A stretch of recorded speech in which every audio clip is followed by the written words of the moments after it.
നമസ്കാരം എല്ലാ മാന്യ സുഹൃത്തുക്കൾക്കും സിനിമ എന്ന യൂട്യൂബ് ചാനലിൻ്റെ ഏറ്റവും പുതിയ വീഡിയോയിലേക്ക് സ്വാഗതം.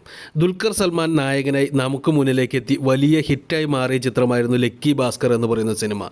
നിർഭാഗ്യവശാൽ ആ ചിത്രത്തിൻ്റെ ഓട്ടം നാളത്തോടുകൂടി തന്നെ അവസാനിക്കുകയാണ്. അത് വേറെ കാരണം കൊണ്ടൊന്നുമല്ല, ചിത്രം നെറ്റ്ഫ്ലിക്സിലൂടെ നമുക്ക് മുന്നിലേക്ക് വരികയാണ്.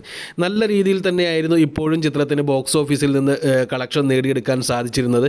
ഇപ്പോൾ ഇന്ത്യക്കകത്ത് മാത്രമാണ് ചിത്രം ഓടിക്കൊണ്ടിരിക്കുന്നത് എന്നുണ്ടെങ്കിൽ പോലും ഒരു ദിവസം 50 ലക്ഷത്തിന് മുകളിൽ കളക്ഷൻ ഇപ്പോഴും വന്നുകൊണ്ടിരിക്കുന്നുണ്ടായിരുന്നു എന്നുള്ളത് വലിയ ഒരു കാര്യം തന്നെയാണ്. കാരണം നമുക്കെല്ലാവർക്കും അറിയാവുന്നതാണ്, മലയാള സിനിമയിൽ 50 കോടിയും 100 കോടിയും ഒക്കെ എത്തുന്ന ചിത്രങ്ങൾ ആദ്യത്തെ ഒരാഴ്ചയ്ക്ക് ശേഷം പിന്നീട് ഈ പറഞ്ഞ പോലെ 1 കോടിക്ക് താഴേക്ക് കളക്ഷൻ പോകുന്നത് കാണാൻ സാധിക്കും.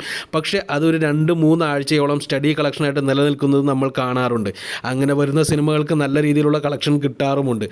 ആ ഒരു അവസ്ഥയിലാണ് ഇപ്പോൾ ലക്കി ഭാസ്കർ ഓടിക്കൊണ്ടിരുന്നത്. ഒരു 15 ദിവസം കൂടി, അതായത് ഒരു 2 ആഴ്ചത്തെ കൂടി ഗ്യാപ്പ് കിട്ടുകയായിരുന്നു എന്നുണ്ടെങ്കിൽ ഈ സിനിമയ്ക്ക് കുറേ കൂടി മെച്ചപ്പെട്ട, അതായത് ഏകദേശം ഒരു 150 കോടി രൂപയോളം തിയേറ്റർ കളക്ഷൻ മാത്രമായിട്ട് കിട്ടുമായിരുന്നു. ആ ഒരു അവസരമാണ് ഇപ്പോൾ നഷ്ടപ്പെട്ടിരിക്കുന്നത് എന്ന് തന്നെ പറയേണ്ടിയിരിക്കുന്നു. ഏറ്റവും സിമ്പിളായിട്ടുള്ള ഒരു ഉദാഹരണം പറയുകയാണ് എന്നുണ്ടെങ്കിൽ അമരൻ എന്ന് പറയുന്ന ചിത്രം, ഇതേ സിനിമയോട് കൂടെ ഇറങ്ങിയ അമരൻ എന്ന് പറയുന്ന സിനിമ നെറ്റ്ഫ്ലിക്സ് 2 ആഴ്ചത്തേക്ക് കൂടി പ്രദർശനാനുമതി നീട്ടിക്കൊടുത്ത് നിങ്ങൾ കേട്ടിട്ടുണ്ടാവും.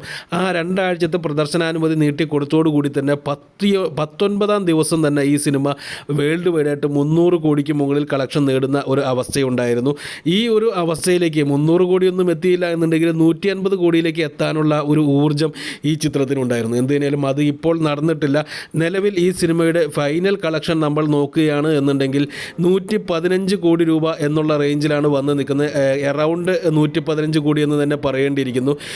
വിദേശ മാർക്കറ്റുകളിൽ നിന്ന് 29 കോടി 10 ലക്ഷം രൂപയോളം നേടിയെടുക്കാൻ സിനിമയ്ക്ക് സാധിച്ചിട്ടുണ്ട്. ഏകദേശം 86 കോടി രൂപയോളം ഇന്ത്യൻ ബോക്സ് ഓഫീസിൽ നിന്ന് നേടിയെടുക്കാൻ സിനിമയ്ക്ക് സാധിച്ചിട്ടുണ്ട്. Super hit.